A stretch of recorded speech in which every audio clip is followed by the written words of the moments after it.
சம்பவம் நம்பர்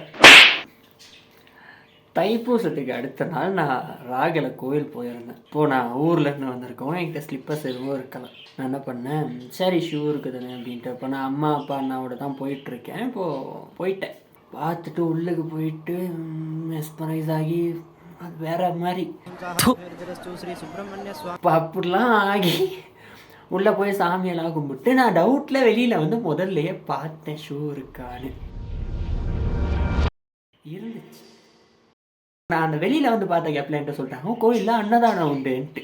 எப்போ பார்த்தாலும் சோறு சோறு சோறுன்னு ஃபுல்லாக ஒரு கட்டு கட்டிட்டு அம்மாடின்னு திருப்தியோட வெளியில் வந்தா ஷூக்காரம். என் மைண்ட் செட் எப்படி இருக்கும், நான் கோயில் போகிறேன், காலையிலேயே பார்க்குறேன் முருகன், அது இது வேற மாதிரி இருக்குது, அது கோயில் வைபு, அது ரொம்ப நல்லா இருந்துச்சு. காலையிலேருந்து சாமியெல்லாம் கும்பிட்டு அது ஒரு மாதிரி நல்லா வைபெல்லாம் ஃபில் ஆகி அது அப்படி இருந்துச்சு. எனக்கு வெளியில் வரப்போ மைண்ட் செட் எப்படி இருந்திருக்கும்,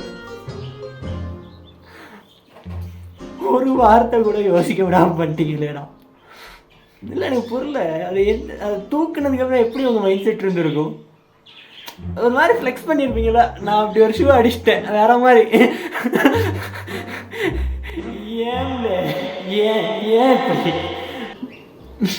ஏன்டா ஏய் நீங்களா எங்கேந்திரா வரீங்க? வெள்ளையும் சொல்லியமா தொப்பையை தள்ளிக்கிட்டு உங்களெல்லாம் சலை தானே வைக்கணும்.